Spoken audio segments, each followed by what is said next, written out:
When I was like 10, my parents opened a savings account for me at our local bank. I'm pretty sure it was just with the money I got for my birthday that year, so not a lot. But still, it was kind of cool knowing it was stored up somewhere, and I had the option to choose how much to save out of my weekly allowance. As I got older, that little account grew slowly but steadily. By high school, I'd added money from odd jobs, mowing lawns, babysitting the neighbors' kids, other stuff, and my parents matched some of it to teach me about interest. They'd say things like, money works for you if you let it sit, and I'd nod along, imagining a future where I wouldn't have to worry about bills or scraping by. It felt safe and predictable. The bank statements came in the mail every quarter, showing those tiny interest accruals, like the account was breathing, alive in its own quiet way. Fast forward to my mid-20s, I just graduated college with a mountain of student debt and landed a decent entry-level job in marketing. The savings account was still there, now holding a few $1,000s, nothing life-changing, but a cushion. That's when I started getting into investing. Everyone was talking about it, stocks, crypto, apps that let you trade with a swipe. My roommate Jake was obsessed with it. He'd show me his portfolio on his phone, bragging about doubling his money in a month on some meme stock. Dude, your bank's ripping you off with that 0.01% interest, he'd say. Put it in the market, let it grow. I resisted at first. My parents had drilled caution into me, stick to what you know, avoid get-rich-quick schemes. But then I got an email one day from what looked like my bank's investment arm. The subject line read, "Exclusive opportunity, high-yield portfolio tailored for you." It was personalized, mentioning my account number and balance. They offered a free consultation with a financial advisor named Mr. Harlan, who specialized in low-risk, high-reward strategies for young professionals like me. I figured why not? It was from the bank after all. The call with Mr. Harlan was smooth. His voice was calm and reassuring, like an old radio announcer. He asked about my goals, paying off loans, buying a house someday, and ran some numbers. With your current savings, we can project 15 to 20% annual returns through our diversified fund, he said. It's backed by real assets, property, tech startups, even some international bonds. He emailed me glossy PDFs with charts showing upward trends, testimonials from satisfied clients. There were no fees up front, just a small percentage if I profited. It sounded too good, but believable. I'd seen similar ads on legitimate sites. I transferred half my savings to start, about $2,500. The app they sent me was sleek, with real-time updates. Within days, my balance ticked up, plus 3%, plus 5%. I felt a rush, like I'd unlocked a secret. Jake high-fived me when I showed him. Told you, man. I added more from my paycheck, then dipped into my emergency fund. Mr. Harlan called weekly, praising my smart decisions and suggesting tweaks. The market's volatile, but our algorithm stays ahead, he'd say. Things got weird about 3 months in. My balance hit $4,200, a solid gain, but then the app glitched. Charts froze, withdrawals pending. I emailed support, but there was no reply.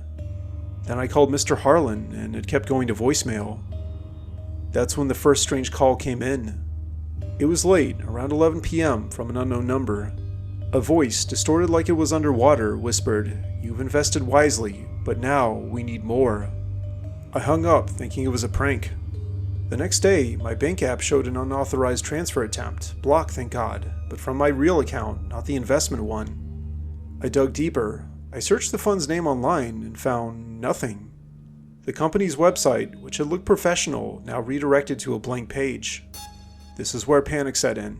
I called my actual bank, and they had no record of any Mr. Harlan or affiliated investment service.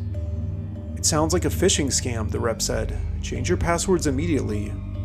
But it was too late. That night, another call came in. "We know where your money comes from, the birthday cash, the allowance. Give us the rest, or we'll take it all." How did they know those details? I never mentioned my childhood savings to Harlan. Then I started getting texts, photos of my apartment building, my car in the parking lot. One even showed an old family picture, the one from my 10th birthday, pulled from my social media but edited. My face was crossed out in red. "Investments have risks," the message read. "Default, and you lose everything." I went to the police. They took a report and said it was likely identity theft mixed with a boiler room scam. "Those operations are sophisticated," the detective explained. "They hack emails and build profiles, make it personal to scare you into sending more." But as I left the station, I noticed a black sedan idling across the street. It had tinted windows and followed me home. The app updated one last time, balance at 0. Withdrawn for administrative fees, then it vanished from my phone. Mr. Harlan called that night, his voice no longer calm, raspy, almost gleeful. You thought money grows on its own? It feeds on trust, and yours was delicious. Then the line went dead. I changed my number, moved in with Jake temporarily, and maxed out credit cards to cover rent. But the calls found me anyway, from burners. Whispers in the dark, such as, "We're still invested in you." Last week, Jake disappeared. His portfolio app was open on his laptop, and it was drained too. Police say he skipped town, but I know better. Investments like this don't let go. They compound silently until there's nothing left. If you're listening and you've got that email, that too good offer, delete it. Because once you invest, they own a piece of you, and they'll collect one way or another. I had just graduated college and moved in with 3 roommates who I'll call Lauren, Kristen, and Kate. We were all young 20-something girls in a decently sized city, and all of us except for Kate were single. A few weeks into our living arrangement, we decided to take a group trip somewhere, even though we weren't exactly sure where. The only problem was, we were pretty much broke. We'd sit around our cramped living room after work, scrolling through Instagram feeds of beaches and city lights, dreaming aloud. "What if we could just make some extra cash quick?" Lauren said one night, half joking as she nursed a cheap wine. Kristen, always the optimist, pulled up her phone. "Guys, I've been hearing about this investment app from my cousin. It's called YieldForge. You put in a little money, trade options or whatever, and boom, returns in days." Kate rolled her eyes. She was the practical one, engaged to her high school sweetheart and working a steady office job. But me? I was intrigued. Student loans were breathing down my neck, and the idea of funding a girl's trip without ramen for months sounded perfect. Kristen downloaded the app right there, and we all huddled around it. It looked legit, slick interface, testimonials from real users with profile pics and everything. "See, it's peer-to-peer investing," she explained. "You lend to small businesses or flip crypto-backed stocks. There's low entry and high yields." The app even had a chat feature with AI advisors. We each chipped in $200 from our meager savings, pulled it into a group account Kristen set up. "We'll split the profits," she promised. By morning, the balance showed a 10% gain. We screamed like we'd won the lottery. Emboldened, we added more. I skipped a few coffees, Lauren pawned an old necklace, and even Kate tossed in $50 just to shut us up. The app's advisor bot, Forge AI, messaged us constantly. "Smart move, team. Market's heating up. Double down?" It felt personal, like it knew us. One night, it suggested a premium opportunity, a startup in our city needing bridge funding. "Exclusive to local investors like you ladies." We went for it, transferring another $500 total. The return spiked. Our pot hit $1,200 in a week. Trip plans solidified, a weekend in the mountains, and a cabin rented. But then the glitches started. The app froze during a withdrawal attempt for the cabin deposit. "Technical issue," Forge AI messaged. "Hold tight, bonuses incoming." Kristen laughed it off, but I noticed weird notifications.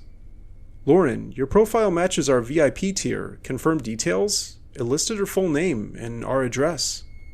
"How do they know that?" I asked. She shrugged. "We signed up with emails, right?" That weekend, Kate got a call from an unknown number. It was a man's voice, smooth and salesman-like. "This is from YieldForge support. We see you're invested. Want to upscale?" She hung up, freaked out. I never gave them my phone. We checked the app's privacy policy. Buried in fine print, we saw the text. Data shared with partners for enhanced services. I guess it was believable, but still unsettling. But that's exactly when the messages turned personal. One time I received one saying, "Single and savvy? Perfect for our dating investor mixer event?" Then Kristen received one saying, "Break that dry spell with profits." We joked about it being creepy, but kept watching the balance climb. One evening, after work, I came home to find our door ajar. Nothing was missing, but the kitchen table had a brochure, YieldForge, Grow Together. Had this been hand-delivered? We didn't care. We called the police, but they said it was probably junk mail. That night, the app updated. Our balance had $2,500. We got a notification saying group achievement unlocked, but when we went to withdraw our balance, we couldn't. Forge AI noted, verification needed, send photo ID for security. Lauren sent hers first, driver's license scan. Hours later, her phone blew up with texts from strangers. Hey hot investor, saw your profile. Her dating apps were hacked, profile pics swapped with investment memes. This is where panic set in. We tried deleting the app, but it reinstalled itself.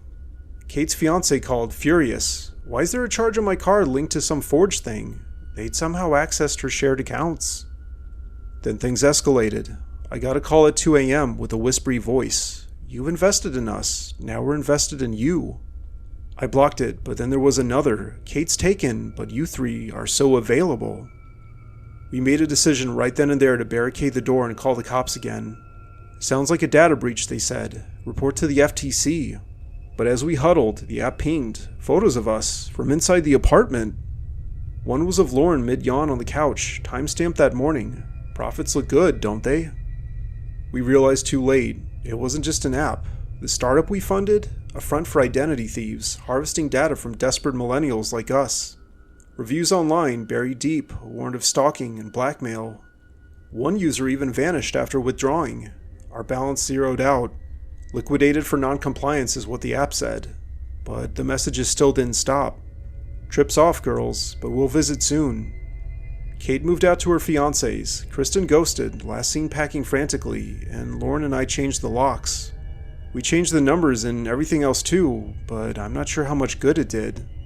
Last night, we got a knock at the door. A voice outside said, Yield Forge delivery, your returns are here. Needless to say, we didn't answer it. My advice is that if you're young and broke and tempted by quick money apps, don't be. Because some investments don't just take your cash, they take pieces of you until there's nothing left to give. A year out of college, and my life still hadn't really taken off. I graduated with a degree in marketing, and several years ago I was actually pretty excited about my education and future career. But somewhere along the way, I guess I just got burned out. There were also some family and personal issues I don't really want to get into, and they don't matter for this story. The immediate context is that I'd been working random part-time jobs, but that still barely covered my rent and things like food and gas. I was living in a rundown studio apartment on the edge of the city, the kind where the walls are thin enough to hear your neighbors' arguments. Bills started piling up like bad decisions, student loans, and credit cards maxed from emergencies. I'd scroll job sites during breaks in my gig stocking shelves, but nothing really stuck. Desperation has a way of making you notice things you'd ignore otherwise. One night, after a double shift, I got a text from an old college acquaintance, Mike. Hey man, I heard you're strapped. Check this investment link. Quick flip, no BS. I made $5K last month. Attached was a URL to something called Shadow Yield Ventures. I clicked it, half expecting spam. The site looked underground, dark theme, no flashy ads, just a form to invest in emerging entrepreneurs. It promised 300% returns in weeks through private equity deals and tech startups. The minimum buy-in was $1,000. I didn't have that, at least not at first, but I managed to scrape it together. I sold my gaming console and borrowed from a credit line. The process was anonymous. Wire the money, get a confirmation code. No names, no faces. Your investment is secured, the email said. Expect contact from your handler soon. At first, nothing happened. Days passed and my bank account echoed empty. Then, a call from an unknown number. A woman's voice, soft but edged like velvet over steel. This is Amanda from Shadow Yield. You've invested in my portfolio. Congratulations. She sounded my age, mid-20s, with a hint of amusement. I asked for details, like what startup and how it worked. Instead, she just laughed. Details are for closers, but you're in deep now. Check your email. The attachment was a contract I'd apparently signed digitally during sign-up. Fine print buried. Failure to yield returns meant personal collateral. My info was all there too. Address, social security number, even family contacts pulled from who knows where. What the hell is this? I muttered. Then I got another call. Defaulting already? That'd be unwise. Amanda explained the investment was a loan to her, a goth entrepreneur who'd built a fortune in dark web e-commerce, selling custom tech gadgets. I'd funded her latest venture, but the returns tied to my performance. She started small, texted odd hours including run an errand for me, pick up a package at this address. It was a shady warehouse, inside a box of unmarked drives. "Good boy," she'd message after. Then things escalated. "Wear black tomorrow, it matches my style." She also sent photos of me from afar, like me at work grabbing coffee. "You're cute when you're nervous," it said. Amanda had the power, and she reveled in it. I, on the other hand, had to cancel plans and drive her anonymous deliveries across town. Once she called at midnight, "Dance for me on video, or I leak your debts to your contacts." I complied, humiliated and heart-pounding. Her voice dripped mockery. "See? Investments require commitment." I tried pulling out, but all my accounts were frozen, and she ignored my calls. And then things escalated again. My door knocked at 3 a.m., and outside was a note. "You owe me. Pay with service." My credit score tanked overnight. Hacked reports. Job leads dried up, and there were whispers of bad references. Then Amanda appeared in person one evening, waiting in my lobby. She had beautiful pale skin with black lipstick and piercings glinting under streetlights. "You're mine until the debt's cleared," she said, eyes locking mine. "But I like you, and that makes this fun." Weeks blurred into her whims. I cooked meals and spied on competitors, among many other things. But oddly enough, cracks eventually started to show. During a rare face-to-face at a dimly lit cafe, she confessed. "I built this empire alone. It was lonely at the top." Underneath her facade, I began to see someone else. I learned bits and pieces of her abusive past and how she bootstrapped from nothing. I saw vulnerability mirroring my own burnout. One night, after a task gone wrong, which was a delivery intercepted, me chased by shadows, I confronted her at her loft, sleek, all black, and neon. "This ends now," I said. But instead of threats, she broke. I'm sorry. I didn't mean to scare you this bad. It was control, but you're different." We ended up talking until dawn and shared dreams and fears. That's when the dynamic began to shift a little bit. She voided the dead and revealed shadow yield as her test for loyalty and partners. It turns out the shady investment was her way of scouting talent. We started over, me marketing her legit ventures, her funding my ideas. And that's when love began to creep in. Now we're engaged, building an empire together. If a too good investment whispers your name, I'd normally say run, unless it's fate in disguise.